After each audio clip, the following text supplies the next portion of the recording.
And welcome to another episode of Stuck in My Mind podcast. I am your host, WIZE. And my next guest, she's a writer, an artist, an educator, an entrepreneur.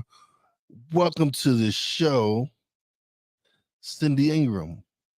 Hello. Hello. Thank you for having me. Oh, the pleasure is all mine. How are you today? Doing great. Thank you. All right, so we're going to just jump right into it. Can you share with us the inspiration behind your memoir, Art is About Being Whole? Yes. So I have been obsessed with art my entire life from when I was a young kid. And um, it always had this sort of special pull for me that I couldn't quite put words to. But, I would get really emotional with works of art when I would look at them and experience them. And it always felt bigger than just like learning about the history of the art or learning about like the line and the shape and the color or the technique that was used. There was always something deeper, and I kind of kept exploring that and kind of following that path of art my whole life. I was an art teacher and a museum educator for a while, and then about 10 years ago I started a business helping art teachers connect with works of art. But still, while I was doing it, I was noticing that it was deeper. It was more than, there was just something else there. And when I started to really explore what that was, I started to write my book, and it was going to be more of a book about how we help people connect with art, and maybe like ways to prime people to have a good, deep connection with art.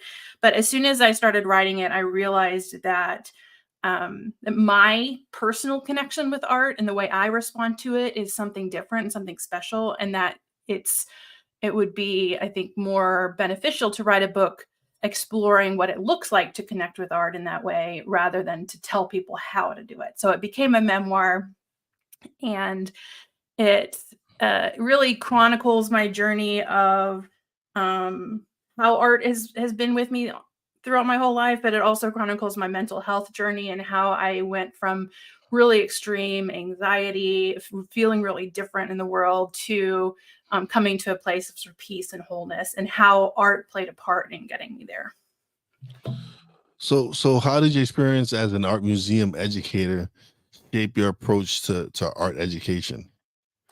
I love, still love, standing in front of a work of art with a group of people and talking about it. There's something really exciting that happens when like the humanity of the artist and everything they brought to the painting meets whoever's looking at it. And then when you have multiple people looking at it, everybody's interpretation sort of feeds into each other. And it's just really exciting to see how deep you can get with your conversations, how you can, we spend so much time like talking about the weather, or like what our kids are up to. It's like we don't have this sort of deep conversation, but in front of artworks, we always could get there. And so when I started to teach in the classroom, I realized that I wanted that to happen in my classroom too. That it was that the way I taught in the museum, I wanted it to be everywhere. And so now I do the same thing with adults in online programs where we just talk about art. And yeah, it's very Yeah, founding. that was going to be my next question is what motivated you to transition from traditional art education to finding Art Class Curator? I've always known I was an entrepreneur since I was little. I used to like sell presidential campaign posters to my neighbors. I was like always the lemonade stand, always the like, I'm going to make I'm going to make cards and sell them. I'm going to create a business. I mean, there was always this pull towards doing my own thing. And once I got into the classroom, because I learned in museum education that you don't really make a lot of money in museum education. There's not a lot of jobs out there. I got into the classroom and I realized that the way I wanted to teach, with works of art in this more deep connected way, that there wasn't a lot of resources out there for teachers. And in my own education in art education. I have a master's in art education. We didn't spend a whole lot of time talking about how to look at art. We talked about how to teach how to make art.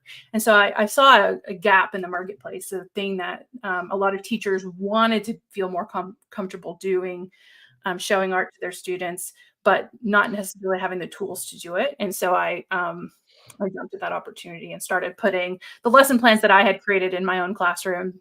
That's how I started, is putting those up online, and then eventually became my full-time job. So, can you tell us about a memorable moment when you witnessed the transformative power of art in someone's life or even your own? Yeah. Oh, okay. Well, the book talks a lot about my own. Each chapter is a work of art that I sort of interpret to tell my story. So that there's a Yeah. lot of those stories built in. But I have kind of a fresh one on my mind right now. I run this program called the Art Connection Circle, and we get together, and it's a small group program online, and we talk about art together. And we also do like kind of self-development type things. We talk about our vision for our lives and our values and things like that. But in not even the program yet, she ended up joining the program, but in the free sessions that I led before the program started, there was a group of people in the room. There's probably about, I don't know, 15 or 20 people in this Zoom room. And we were looking at this artwork. It's called Chasm by Daniel Popper. It's this giant sculpture that is at the entryway to the Electric Daisy Music Festival in Las Vegas. And it has this, it's a bust of a person, a girl, a woman's head. Well, it's kind of gender neutral. It's kind of, you can't really tell. And then the head is split in half. And then you can walk through it, like through the heart space. And then there's all these pipes and plumbing that kind of connect the two sides. And then it has graffiti all over it. It's really powerful. And every time I've talked about it with people, everybody has different interpretations, but it's really easy to find like what's going on in your life in this sculpture. But there was a girl in the program who and we were going through, like, I have a 4-step process of how to connect to your life. And we'd gone through, probably, this was a 2-hour workshop. We were about an hour and a half in. And she was like, I've been looking at this artwork for an hour and a half now. And she said, I am getting more and more anxious as I'm looking at this artwork. She was like, I feel like, it is a direct reflection of my life. She was like, all that graffiti that kind of covers the whole base of it all the way up to her neck. She was like, it feels like she's drowning and like everyone else's thoughts that are putting on her, and she's barely holding herself together. And she just, like, you could feel like her connection to the work of art and her like tension about her own life. Like, she was seeing it and she was like, is this really my, I remember her saying that. She was like, is my life really like this? Is this really how I feel? And it kind of provided a mirror for her to realize, like, she was way over committing. She had 2 jobs. She just had like an MS diagnosis. Like, she was really struggling. And through that experience of exploring that work of art, she was able to see where she can make some changes. And you could feel like everybody in the room kind of, we were all strangers. I mean, these people had just met that night. But they all like kind of rallied around her. And then she said at the end, she was like, after that moment, she just felt this release and like started to cry and like immediately felt better about her life. And it really like shows the power of art. I mean, it was not even the real artwork. We were looking at pictures of it on a computer screen. But it allowed her to make some big changes in her life. And she has continued doing that. She ended up joining the program and has continued to sort of shed the things in her life that are overwhelming to her, and like finding her true center and kind of pulling herself back together. So, what are some common misconceptions about art education, and how do you address them through your work? Oh, yeah. I mean, most people, if you suggest, hey, let's go to an art museum, they'll laugh at you. They'll be like, no, that's ridiculous. Go to Six Flags or whatever. They don't think that art is for them. They think that art is for like rich, fancy people, that you have to like dress up nice, and you have to be like better and smarter and more cultured than you actually are, that you have to be, it's like a very elitist view of what art is. But I'm constantly telling people that, art is is human, and it comes from a very deeply human place. And if you're a human being, then you're going to have a way in to access the art. And art museums are getting a lot better in making their spaces more welcoming and more diverse and more like inclusive of everybody else. But for the longest time, that's probably been my biggest thing, is people just don't think that art is for them. And they have a lot of art wounds too, where they, some point in their life, they realize they can't draw, or they realize that, that they weren't creative enough, and they just immediately wrote off art like, oh, it's not for me. And once they've made that decision, it's hard to sort of bring them back. But a lot of those people have that sort of, that in them, that it is for them, and they, like, some part of them knows it's for them, but that they've shut off that sort of creative side of themselves. And so it's my work to, like, remind them that they are, and, like, people are naturally creative. We're naturally drawn to art. We do it through listening to music. We do it by watching movies. Like, we are primed to be able to feel into art. It's just allowing it to happen like this. Yeah, no, it is. How do you approach crafting and innovative learning activities that connect people with works of art? Well, it's a lot of people, when you have, like, if you've ever taken an art history class, and a lot of people are like, oh, I had to take an art history class in my college degree, to get my credit. And it's always been lecture. It's always been like art in the dark. You just sit there, the professor talks, and you listen, and you write down what they say, and then you regurgitate it for an essay or on a test. And you, even in a lot of museums, you sign up for a tour, it's someone just talking at you about the things they know about the artwork. But what I do is I put the interpretation, the information, the content is in the interaction between the person and the artwork. So all of the activities that I do are about taking the knowledge out of, like, the expert and into the person who's looking at the artwork. And so, doing activities like write a poem about the artwork, or interpreting it using movement or something like that, that makes you really understand the artwork in a different level. Not by just someone giving you information and you receiving it, but that you actually, like, experiencing what the art's about for yourself. Awesome. So what role does creativity play in your own life, and how do you nurture it? Well, I was a very creative person when I was a kid, and I, drew, and I wrote poems, and I would do all the things. But once I started to study other works of art, going into museums and stuff like that, I got very separated from my own creativity. I was one of those people who wrote off, like, oh, I can't be an artist because I'm not talented enough. I'm not creative enough. I'm not, whatever enough. And it wasn't until a few years ago, it was 2021, where suddenly I had this download that I was like, I have to actually start making art. And I hadn't in probably 20 years. I mean, I would in my classroom, like, to make an example, or like to make a poster for the pep rally or whatever it was. But that, like, serious art that was just for me, is not something that I did for a long time. And so, but I realized that I myself had that pull to be creative. And so I started to make art again. And I also started to write poetry again after 20 years of not doing it. My book includes some of those poems too, and the story of how that happened. But I, like, the number one way I would say to nurture it is just to build in the time and the space to do it, and to not put any expectations on what it should be. When I find myself trying to make something good, or trying to make something impressive or something like that, then I get really stuck. That I just, if I allow myself to experiment and play and just see what happens, that is the best way I can nurture my own creativity, is just through doing it, through action, Yeah. and not just thinking about it. So can you share a piece of advice for aspiring writers who want to share their own stories and experiences? Um, do it. Like, I know if you're feeling that call, do it. That Right, would be that's my number true one though. thing. That's Yeah. that's where people need to start. Is just Yeah. I had what was it? I interviewed someone yesterday, and we had a wonderful conversation. And she had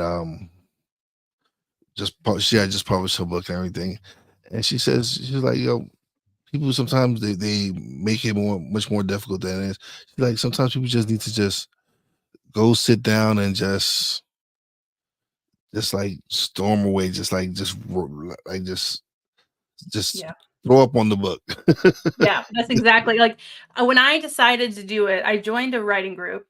Yeah, And I decided, like, I made the commitment that I would go to the writing group every time.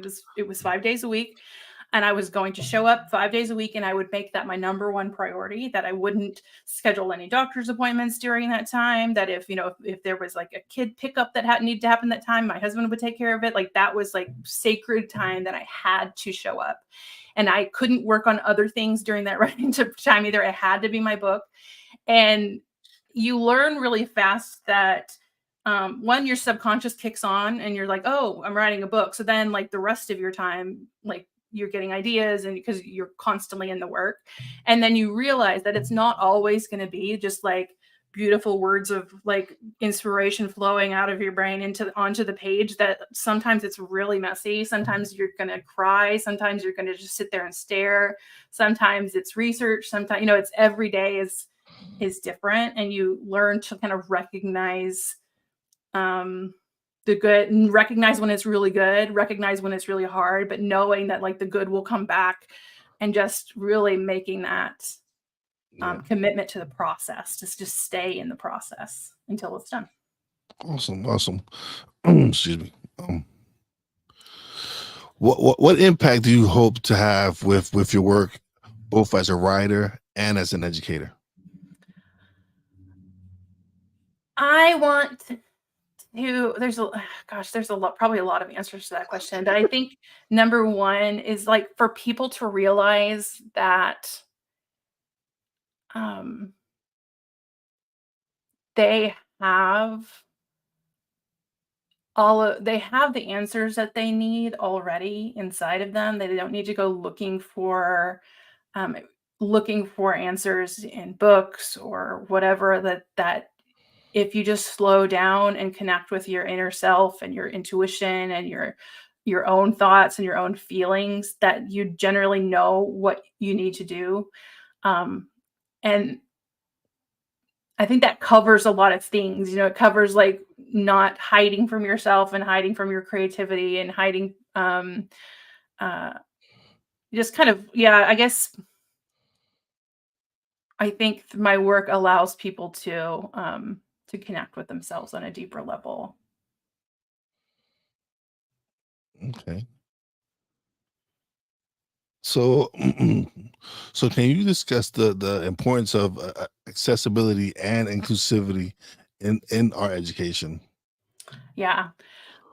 When I went to college, I have a degree in art history. And when I started to teach, most of what I considered art history was Western art history, like from ancient Egypt, ancient Greece, and beyond, European art, American art. You go to museums and you would see those things, those artworks represented, and anything that was outside of the Western art tradition was displayed in a way that was very like not I don't know if disrespectful is the right word, but it didn't show that work in the context in which it was created. Um, and it was just very much like dead white guys. And so when I created my membership site, Art Class, the Curated Connections Library, which is part of Art Class Curator, it's very important to me to show artworks that are diverse from across time and across culture, across genders, that we don't that the art that is considered quote unquote famous um, was put there by people who are biased for the white supremacist patriarchy. So, like even when I did a program recently for some teachers, and I showed an artwork. It was by Marcos Raya, and it's this really amazing artwork. It's in my book, but it's this like mask thing, and it's like painting of a mask, like looking out the universe. It's like really interesting, and there's a lot to talk about. And one of the teachers was like, "Why are we looking at this?" And I was like, why wouldn't we look at this? But the fact that it wasn't like Monet or Da Vinci or Salvador Dali or like one of the like famous artists, she didn't think it was like as worth the time. And so I just think it's really important because representation matters and seeing yourself in art matters. And students need to be able to see artists that are like them that they can connect to, other than like haystacks, or, like Monet was painting haystacks. Like seventh grader is not going to be that interested in No, haystacks. they're not. Some of them are, maybe. Some will, I yeah. haven't really met one. So what are some of the challenges you've faced as on your entrepreneurial journey, and how you overcome them? I think the biggest one, it kind of goes back to what I was saying about like finding the answers within. Yeah. Is the biggest one is that I placed, I think, too much importance on other people's ways of doing things. I would take like online classes on how to do marketing or how to do launches or whatever it was, and did things other people's way. And that doing things other people's way, I guess, moved me farther and farther away from my own way of doing things, because I am neurodiverse. I don't, and I'm very creative, and I'm an artist, and I was following these very linear plans, and it got to the point where I lost a lot of my creativity. I felt really burnt out. I felt like I couldn't even, at one point, couldn't even write a couple sentences because it was like, it became too hard. And like, I needed to write these sentences right. That I had someone on my team that would just do all the writing because I couldn't even do it. And so I think it was losing myself in the process, in trying to reach like these big giant goals. And I got really close to those big giant goals, like the multiple figures or 6-7 figure businesses. I got really close to a big goal, but then I completely burnt out, and I had to completely rebuild my business in a way that worked for me. You'll get back there. You'll get there. Yeah. Mm-hmm. Yeah. No, it sometimes, let's say, it's all a lesson. I've burnt myself out. Like when I first started podcasting, I was probably recording 7 days a week and just turning out content, and then it just became like too much. It was just, I had to scale it back. I had to really set a schedule for myself. Like, these are the days that I'm recording. This is how much I'm recording, an hour a day, this day, this day, and this day, and that's it. And then I fell back in love with it, because when I first started, I that's what I want to do, is just record. Now realizing that I would burn myself out. Like, I need some time to unplug and just enjoy life. Go out with the wife, go out for a weekend with the wife, go somewhere, escape, and not focus on content creation. And until once I kind of like built the schedule and stuff, and things just started shifting so much better. Just the overall performance of the show was better, because now I'm on a set schedule. I have, this is how I formulate the show and get it going, and it's just a smooth process now. Of course, when you first start, it's not easy. I didn't have a clue on anything. I didn't know anything about SEOs, titles, thumbnails, nothing, nothing related to podcasting. I did not know. I had to learn, and and just start applying everything I started learning. Yeah. And there is a lot of that, and that's too. It's like I say, I looked beyond. I looked to other people too much, but I also there was a lot of stuff I needed to learn too. And I Mhm. think there's a line between like learning the thing that you need to learn. You need to learn SEO so that you can get your people to come to your website and they can hear your things. But then like I was doing things like following people's launch scripts like almost word for word, and it got to the point where like, and especially like all the things that I was best at were the things that I was sort of like automating out of my business. And so yeah, I had to like really dial back. I used to have a big team. I realized I didn't like that, and so it's just, I think it business doesn't have to look one way. Like it can look however you want it to Yeah. look. And I think I didn't realize that for a long time. Thought it had to be this one way, and I had to want to scale, and I had to, you know, 10x my business every year and all of that. And that was all just made up. Well, it might have worked for that person. Yeah. It just didn't work for you. Hmm. Not every you have to truly find your secret sauce. Yeah. That's what it is. You have to find what works for you. Have I found what works for me? No, because I'm still trying and growing. But I'm getting there. I'm Yeah. getting to the And you point where change too. yeah, Like you're you not evolve. always going to want to do things one way. Oh no, you evolve. Yeah. I've evolved in the 4 years of podcasting. I've evolved 3-4 times already. Yeah.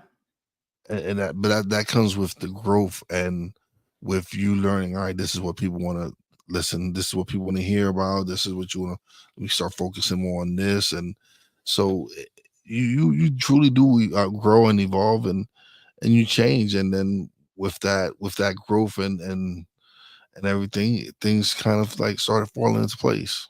Hmm. Definitely. I've It's been an amazing journey. Like I'm not a media person. I wasn't in media prior to podcasting. Hmm. I wasn't behind the camera. I wasn't behind the mic. It wasn't something I would game. I would spend most of my time gaming. And so when I fell in love with podcasting, I kind of like put the gaming aside and focused on creating content. Yeah. It's fun. So looking ahead, what are your goals and aspirations for the future of Art Class Curator and your creative endeavors? Well, I want to grow the side of my business that is the art connection circle, and I'm more deeply connected with my book. That work is what's really lighting me up right now. I see how powerful it is, and so I want to continue to grow that program and get more people in it. I want to write more books because that was transformational. I want to make more art.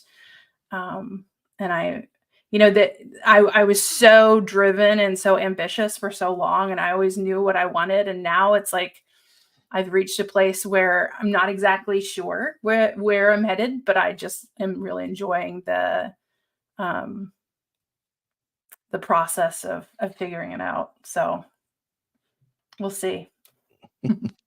No, it's great when you. Oh, I didn't know what my purpose in life was. I didn't have a clue. I didn't know what my path. And then when I got furloughed from work, um, Mm, I had this podcasting equipment that I had purchased, and I finally got over myself and press record.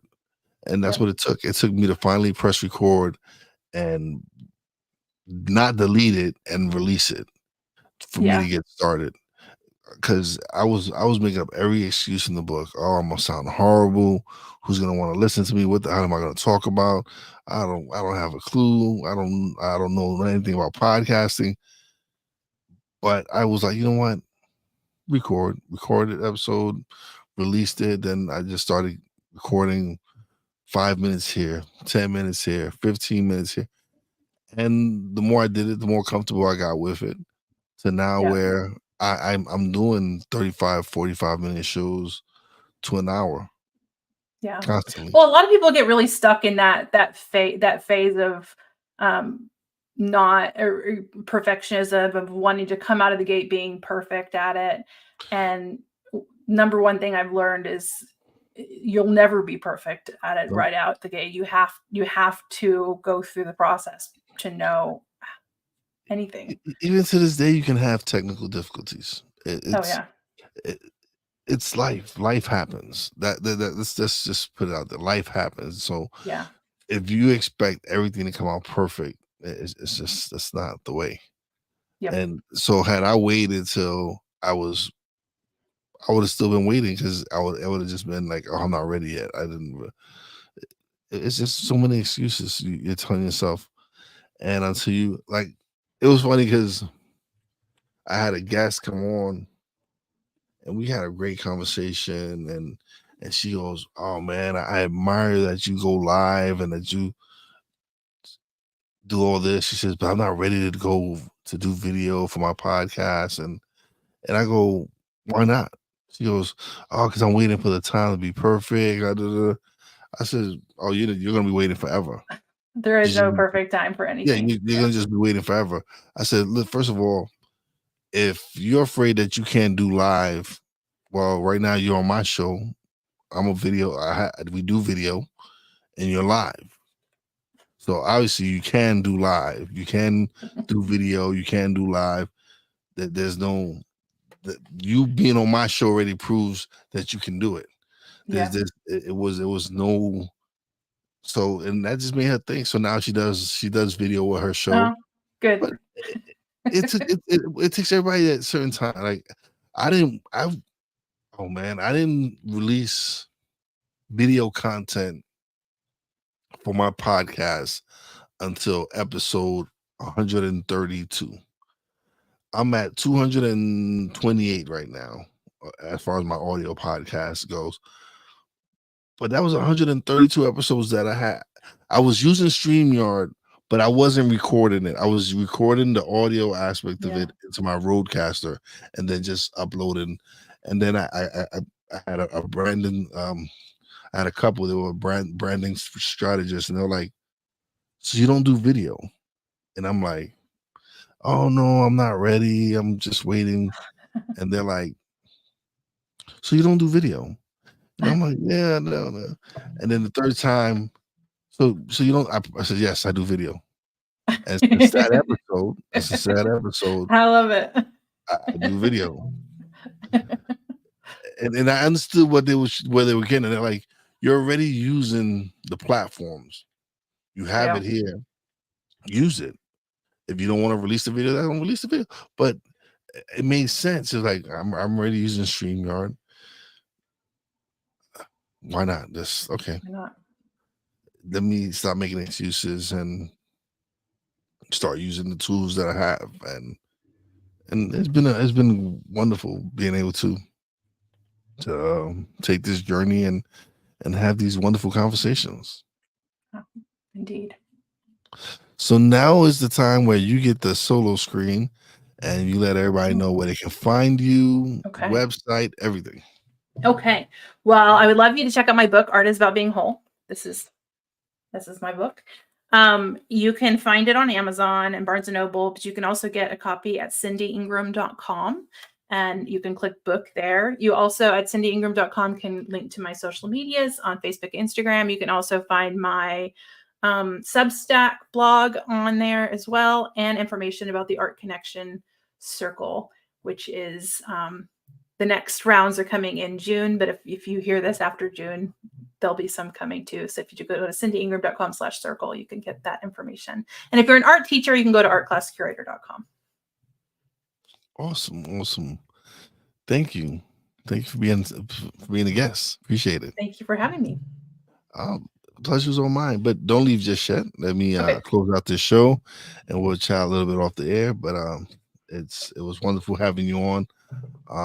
When you write the other book, you're more than welcome to come back and talk again and discuss the book and any other projects you have coming up. So yeah, you're more than welcome to come back. I love having repeat guests. So Awesome. Thank you. all right, let me close out the show. All right, everybody. Thank you to everybody who tuned in live, or if you're catching the replay, thank you. Greatly appreciate it. Thank you for tuning in at Real Wise TV's YouTube channel, Stuck in My Mind podcast YouTube channel, as well as BS3 Network on Roku. Thank you, Facebook user, for stopping by and leaving a comment. Greatly appreciate it. I don't know who it is, but I'll go later and check and definitely show you some love. As always, big shout out to my Real Wise fam, Poppy J, Brandy J. Love you guys. Shout out to the boss lady. Love you and appreciate you. And as always, a big shout out to all the essential workers out there. God bless you. Be safe. You know, boy Wise does it. Peace out.